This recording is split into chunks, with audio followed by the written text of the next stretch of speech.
It is Monday, is it June the 5th, maybe? It's something. Whatever it is, it's happening fast. We have one more day of school left. Well, there's officially 2 more days of school left, but the Wood family will not be going on Wednesday because we love our teachers. We just think our teachers probably need a break. Or maybe that'll give teachers a chance to spend some time with people who really need them. Now, I would love to send Amos. I think a lot of kids didn't go to school this week.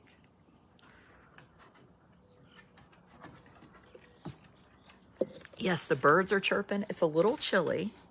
I'm kind of half in the sun. I'm still in my pajamas without a bra on. I don't want to scare people. But I was thinking this morning, I was supposed to do a subscriber video. I have not done one, so y'all are going to get me, Cynthia, Tam, and Natasha. So we'll do Old Mom subscriber night tonight, Old Mom Monday night, just for subscribers tonight, probably around 9 p.m. Instead. But yeah, so Angela just pointed out, I did a reel, like a post that's also a reel, which I don't usually do. So put writing with music, but sometimes when there's something sort of heavy, I think I just need a minute to listen and process. So this was something that was sent to me actually a year ago, and I shared it, and I'm going to read it to you. It's very short. So it's a photograph of like an end of grade test. And this teacher sent me this message. She said, "Today has been rough. It's after testing, after a long weekend, end of the year, crazy times.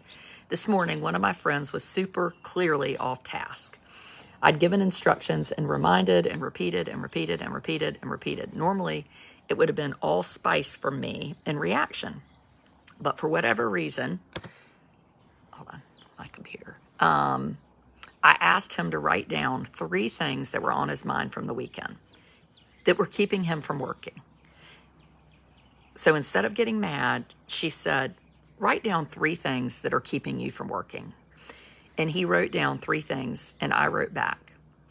She said, my reaction to the crazy has been totally different all day because I have a little more perspective. Too often I miss the mark and get it wrong, but I'm trying extra hard to get it right today. And this is Jesse Caton that said this.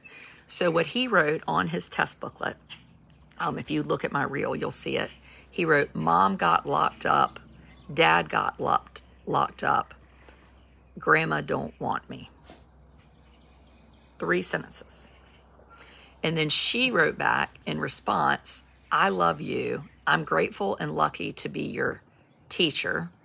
You are amazing and so smart and a great dude. So this is what she wrote back. I'm just going to show it to you so you can. This is the test booklet. He wrote back these 3 bullets, and then she wrote back those 3 things. And it just made me think for a minute. Hold on, let me get through the internet. Doggone it, my children must be awake. I mean, heaven forbid I live somewhere with internet.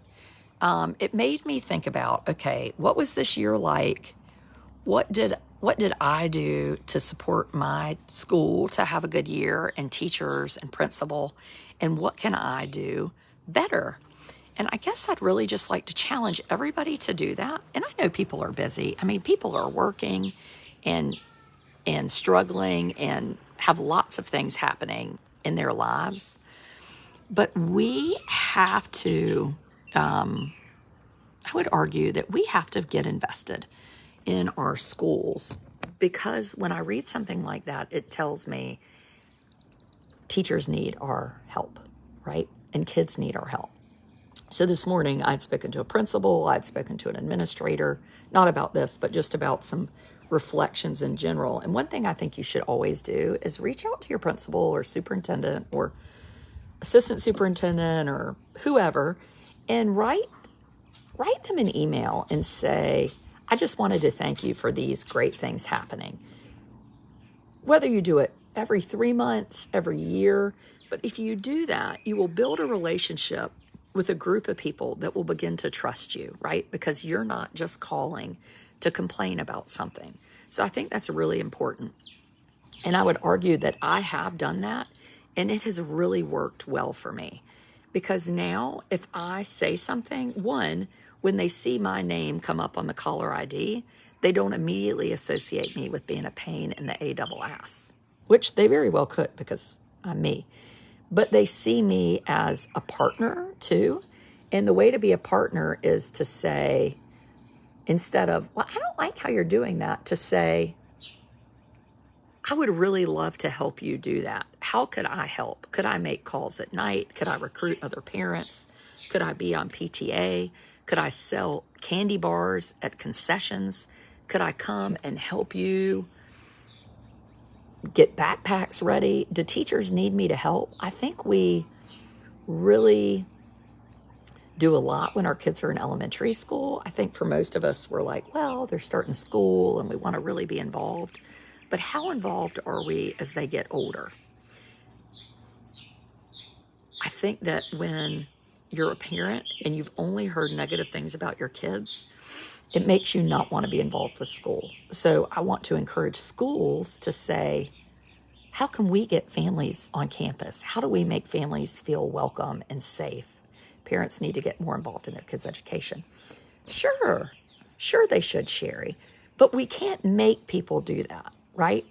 And so if we can't make people volunteer, we have to stop and say, why don't they volunteer? Maybe the mom is an anesthesiologist and she works 12 hours a day. Maybe the mom works at Purdue Chicken Plant and can't miss work.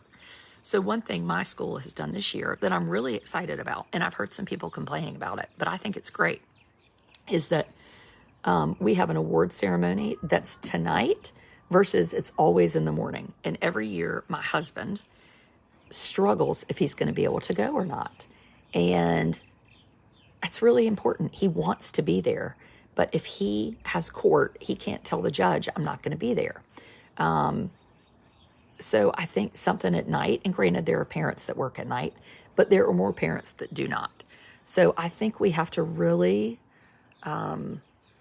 listen and pay attention to what people are saying and doing and thinking so that we can help them make good choices. This was the first year at my middle school that my daughter came home with a schedule for next year. And I really appreciated that. I told the principal that. I said, that was really great. We got to have a conversation about, are you going to take conversational Spanish? Or are you going to take Spanish 1? She's going to take Spanish 1, but it enabled us to talk through it. And it wasn't just the school saying, this is what you're going to take. Now, granted, behind that is I'd already met with the superintendent and the principal over what classes are going to be available next year. I sure hope there's going to be Spanish offered next year. What can we do to help Spanish be offered or advanced classes? Because if you just assume things are going to happen, you're wrong. And where we live, we have a huge teacher shortage. So having a teacher to teach Spanish or English 1, which is high school English in the 8th grade, it's not just, oh, we don't have money to hire a teacher. We don't have a teacher. So in our school system, they took a 7th grade teacher and decided she was going to be able to teach this high school level English class next year for 8th grade, which is great. My daughter is now texting me, come pick me up. I would just like to say she is not supposed to have her phone in use at school. I hope someone catches her. I think I'm going to go out there with my pajamas on. Teacher shortage everywhere. Yes, there is a teacher shortage everywhere, Faye, but it is far worse. She just texted me the word now. Far worse in places like this than the word please, than it is in bigger cities.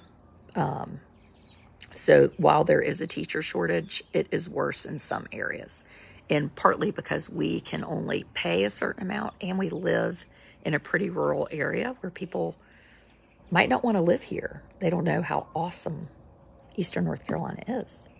It's pretty good. So one thing I'm going to do next year that I have not done a great job of this year is I'm on PTA at one school. So I'm going to be on it at Amos's new school next year and the middle school next year, which I did this year. But one thing our PTA didn't do was we didn't do a really good job of advertising when we needed help. And so we're going to work on that next year, because I want to make sure people are involved and feel like they're welcome to join in PTA, even if they don't. Maybe they think some, hoitsy-toitsy white blonde woman is in charge of PTA and they're scared. It's not true. Wear your coonskin hat. Ooh, I could do that. So we want to make sure people are involved. And the other thing that I'm going to do a better job of is being present at my children's schools more. And that is really hard. And there are people that will say, I work, I cannot do that. You can. You can do it in some way. There's some way you can be present. Maybe it means you're just writing an email to the teacher saying thank you. But if you are on Facebook right now, if you watch this video, you had 15 minutes that you could have done something. 15 minutes. 15 freaking minutes a week adds up to an hour a month. And you can't tell me that you mofos aren't sitting around watching the Duger Shiny Happy People thing. Like, if I can watch Shiny Happy People, then I need to be doing something in my school system. That really did hit me this morning. So next year, I'm going to try to get some parents on campus at our middle school. I haven't talked to the principal about this yet, so I got to run it by her. And just say, okay, I have 6 parents who are willing to give 2 hours a month. So you have 12 hours of adults. What do you want to do with those 12 hours? And maybe then the teachers will see those 6 parents, not hundreds of parents, but they'll say, you know what? I'm really thankful that these parents, so maybe it'll take the focus off. We have so many parents that don't do anything. Maybe it'll just get into, boy, we have parents that do things. And we're appreciative for those parents we have. Are you running for school board? No. I mean, I guess I could, but I honestly don't know what I would do separate from what I already do. You making a state about a blonde white woman in a negative fashion sounds like you're a racist. Except I am a blonde white woman. And I realize that there is a stigma attached to people like me. Because sometimes we talk like this and we are just too busy and we want our children to go to schools where everything is perfect and wonderful and we don't understand these rules. This is why I have a subscriber page. You just made me think I waste a lot of time online. Bingo. That's bingo. The classroom teachers need to put out a sign-up sheet for parents. We always had 2 or 3 sign up for our classrooms. If there was a class that had nobody sign up, we would share volunteers. Oh, that's a good idea, Katie. But I don't know if we've done that. Melissa just said being blonde isn't a race. Oh, God, that might be, would you shush? That might be a really good t-shirt. Yeah, so I just want to ask you to think for a minute and wonder how you can get involved, how you can help, how you can support teachers. And we're going to do a video tonight, and it's going to be a brainstorming video. And we're going to really talk about Old Mom Monday night on how we do this. I used to be a lunch buddy. Great idea. I'm going to make a whole list of things and say to the principal, do any of these things speak to you? I wish school was an option for my special needs kiddo, said Tiffany. Oh, I'm sorry. You know, I would keep trying, Tiffany. When we had our geneticist, met with our geneticist, and I remember I was crying, and I said, what can I do for Amos? And she said the most important thing you can do for him is be PTA president. And really, at the time, I was already PTA president. And I was like, excuse me? She was like,